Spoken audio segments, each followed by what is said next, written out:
I didn't plan on being the Cape Crusader for safe pet food. I didn't go to school and take classes on how to be the thorn in the side of FDA or AFCO. This advocacy path happened because a pet food killed my dog 21 years ago. Almost overnight, a tumor appeared on my 8-year-old dog's pelvic bone. My vet, who knew more about pet food 21 years ago than most vets do today, told me the worst news. It was cancer. I had 2 weeks to tell her goodbye. And then it got worse. My trusted vet told me a chemical in her pet food, a chemical preservative, was probably the cause of her cancer. The number one pet food at the time remains a world leader. The pet food I bought, trusted, and placed in her bowl twice a day ended up killing her. My vet told me this chemical was added to increase the shelf life. Well, back then I didn't even understand what shelf life was, but I had to understand. I called the pet food company and asked, "What's the shelf life of your dog food?" They told me the food would stay fresh for 25 years. And actually, they were quite proud of that fact, too. I didn't know it at the time, but this was the beginning of advocating for pet food consumers and truthaboutpetfood.com. 21 years later, I'm proud to say that most pet food regulatory authorities consider me a pain, and many of Big Pet Food have nightmares about what truth I'm going to write about next. If there was one thing in these past 21 years that I wish I would have realized sooner, it's the importance of real food.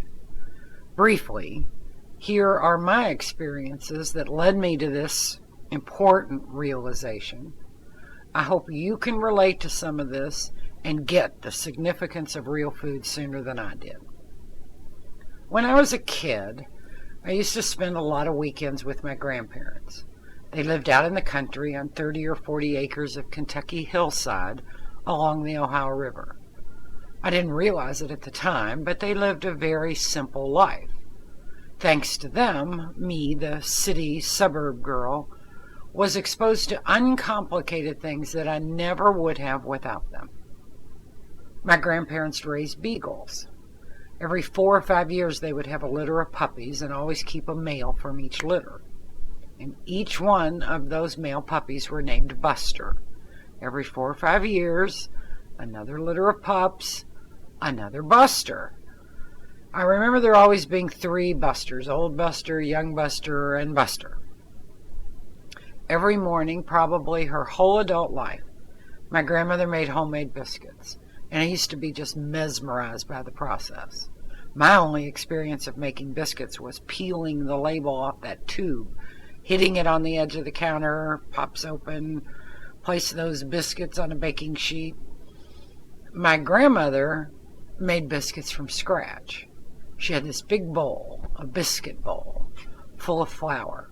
She'd hollow out a hole in the middle of the flour, add a heaping tablespoon of lard, and then cover that with buttermilk.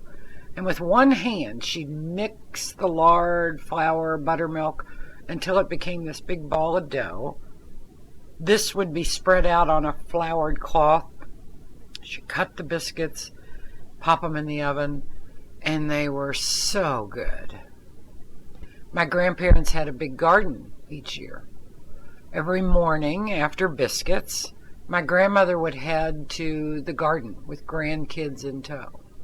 She'd weed or water, and the water had to be carried to the garden, pumped from a well, while us grandkids would run around catching frogs. My grandfather would hunt rabbit, squirrel, deer, and they would both go fish. They also got meat from a neighbor that raised hogs. Almost everything my grandparents ate, they grew in their garden, hunted or fished for, or got locally. The grocery, which was known as going to town, was for staples such as flour and salt. They had a big freezer. My grandmother would can. My grandfather would smoke or salt the meat as well to preserve it. Now, guess what the dogs ate? Guess what the busters ate? They ate leftovers. Leftovers from the table. Leftovers from my grandfather cleaning the rabbit, squirrel, and deer, and the fish. These dogs never had one bite of commercial dog food. And each one of the busters lived to ripe old ages. Not one died of cancer. Not one got kidney or liver disease. They died of old age. Fast forward my life to about 4 years ago. I had met Dr. Kathy Alanovi through Truth About Pet Food. And in conversation one day, I shared with her about my grandparents' dogs never having any commercial pet food. Well, she shared her dogs ate no commercial food either, but she wanted some good recipes to follow. So that's when we started working together on the cookbook, Dinner Possible. My kitchen was the test kitchen, and my pets were the taste testers.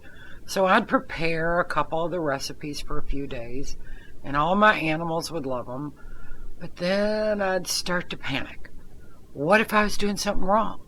What if my pets weren't getting all the nutrition they needed? What if I'm harming them?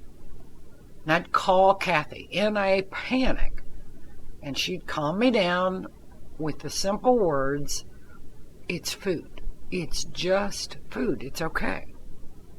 So, back to cooking, a few more recipes, and I'd panic again. And I'd be dialing Kathy up again. What if? And she'd calm me down again. Susan, it's food. It's okay. It's food. Now, I was working with one of the smartest veterinarians out there. I had first-hand experience that pets can thrive from real food, but I still didn't get it. A few more times of panic, and then it hit me. My pet food aha moment. I realized my cooking had never killed anyone. I got it. If I could successfully feed 2 children from birth to adulthood, and I made all their own baby food, I could certainly learn to feed my own pets. It's food. It's not rocket science. Present day. Statistics are 50% of all dogs that live to 10 years of age die of cancer. 50 out of 100. Cancer, kidney disease, liver disease, even 30 years ago was rare. Today, it's almost expected. So, long story short, if there was one thing I wish I would have learned sooner, it would be the importance of real food. My grandparents had it right. The doggy bag, remember the doggy bag? That was right. It is important for our pets to get all the nutrition that they need. But we all need to break away from the thought that the only thing that can provide that nutrition is brown and round. Give them food, real food, raw or cooked meats, lightly cooked fruits and vegetables. But if you can't prepare 100% of their food, at least give them real food as a supplement every day to their commercial diet. Bring back the doggy bag.